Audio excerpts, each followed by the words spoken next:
ज्योत्सना जी और उनके पति जीवन की सारी जिम्मेदारियां पूरी कर चुके थे। पैसे की कोई कमी नहीं थी, तो घूमना फिरना भी लगा रहता था। अरे बेटी के घर जाकर तो मजा ही आ गया, लेकिन विदेश से अच्छा तो देश ही लगता है। अब मन को चैन मिला। अरे लेकिन वहाँ की औरतें देखिए, कितनी फिट, स्मार्ट और चमकती हुई। आदत से तो बाज नहीं आओगे आप। अरे मजाक कर रहा हूँ यार।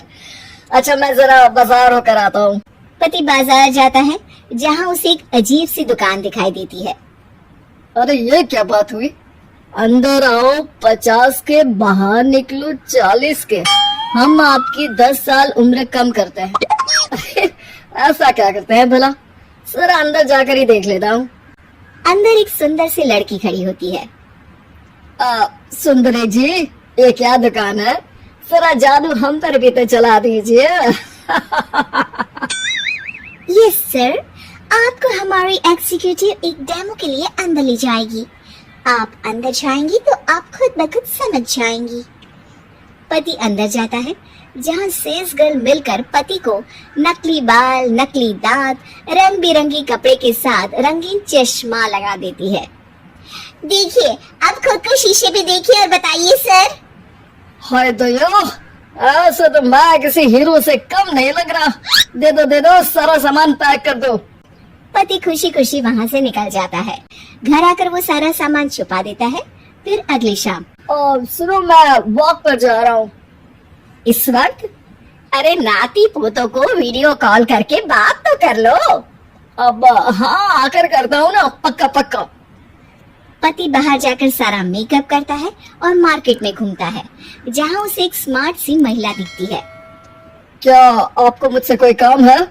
नहीं, आप तो बहुत हैंडसम है। थैंक्स। वैसे आप भी कम नहीं है। वैसे क्या उम्र होगी आपकी? लगता कितने का हूँ? 40 के तो पूरे लगते हैं। अब क्या था, 50 साल की पति को कोई 40 का बोल दी तो? वैसे तो कम का हूँ, लेकिन टेंशन के कारण थोड़ा उम्र में बड़ा देखने लगा हूँ। ओह सच्ची? आप 40 के पूरे नहीं हो? अरे छोड़िए ना, चलिए मैं आपको कॉफी पिलाता हूँ। यहाँ की कॉफी काफी शानदार होती है। दोनों में दोस्ती हो जाती है और फिर चल पड़ता है सिलसिला रोज रोज के घूमने फिरने और मजे करने का। अब सारा दिन पतिदेव फोन पर। अरे नाश्ता तो कर लीजिए, क्या सारा दिन फोन पर लगे रहते हैं? अरे यार, जरूरी काम कर रहा हूँ मैं।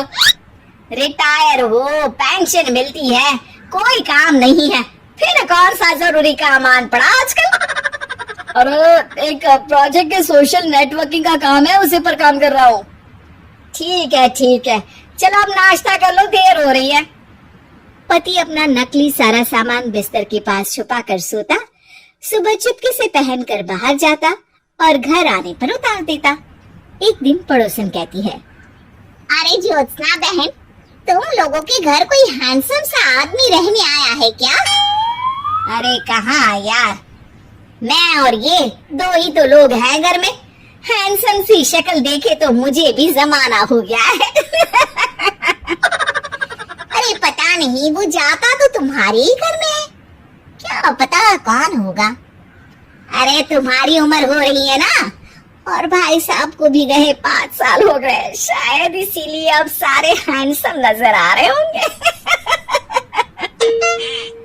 पड़ोसन भी ज्योत्सना की बात पर मुस्कुराकर वहाँ से चली जाती है। एक दिन, अरे सुनो जी, बहू बेटा और पोता आ रहे हैं, कुछ दिनों के लिए वो हमारे साथ ही रहेंगे। अरे शिट यार, ये क्या है? बेटे ने तो कर ली शादी, अब क्या करने आ रहा है यहाँ पर? अरे कैसी बात कर रहे हो जी, इस उम्र में तो माता पिता तरसते हैं कि बच्चे आखिर साथ रहे, लेकिन आप है कि। अरे ठीक है ना, लेकिन अब देखो सभी व्यस्त है अपनी जिंदगी में। ये लोग आएंगे रहेंगे, कितनी डिस्टर्ब हो जाएगी लाइफ। कैसी बात कर रहे हो? अरे जैसे बहुत हैपनिंग है ना तुम्हारी लाइफ, तो जो बच्चों के आने से डिस्टर्ब हो जाएगी। अरे दिन काटने मुश्किल होते हैं, बच्चे आ जाएंगे तो थोड़ा दिन रात पता तो चलेगा। ओफो, ठीक है, लेकिन बोल देना कि ना कोई मेरे कमरे में आए, ना मेरी लाइफ में दखल दे कि मैं कहाँ जा रहा हूँ, क्या कर रहा हूँ, समझी? खैर, वो दिन भी आ जाता है जब बहू, बेटा और पोता उन लोगों के घर आते हैं। एक दिन, माँ जी, आज मेड नहीं आई है तो मैं आप लोगों के कमरे में झाड़ू लगा देती हूँ। अरे नहीं बहू, वो तेरे पापा को ना पसंद नहीं है कि कोई उनके कमरे में जाए। तू छोड़ ना, मैं खुद ही लगा दूंगी। सास को समझ में नहीं आता कि आखिर उसके पति ने किसी को कमरे में जाने से मना क्यों कर रखा है। खैर, वो साफ सफाई करके बाहर निकल आती है, लेकिन कहते हैं ना, बच्चा तो अबोध होता है, उसे किसी बात का क्या पता। वो खेलते खेलते दादा के बिस्तर तक पहुंच जाता है और बाहर ले आता है दादा का वो सारा सामान जो वो लगाकर घूमते थे। ज्योत्सना की नजर उस सामान पर पड़ती है। वो बच्चे से पकड़कर कमरे में लाती है और पैकेट खोलकर देखती है। हाय रे दैया, ये क्या? लग रहा है कि आजकल ये प्रोजेक्ट नया मिला हुआ है।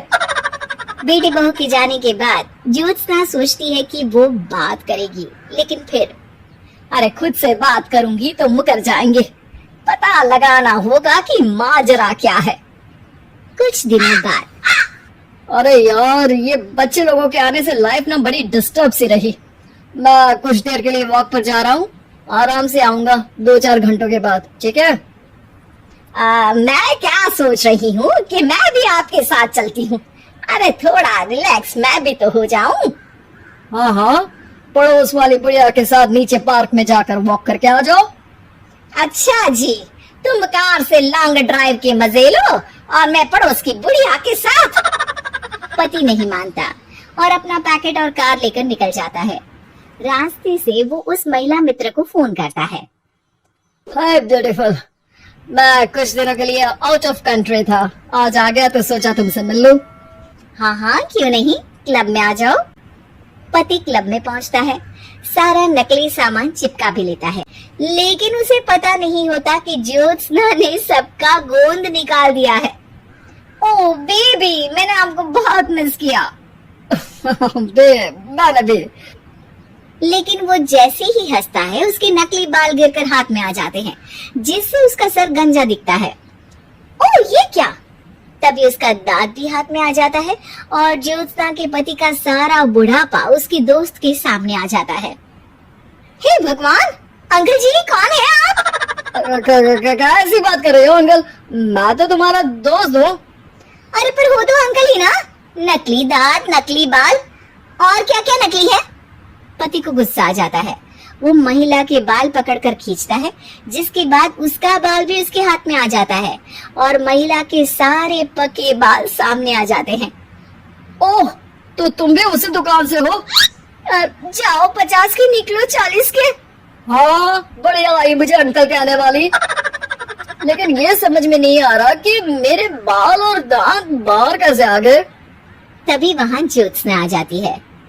जी, मेरी वजह से।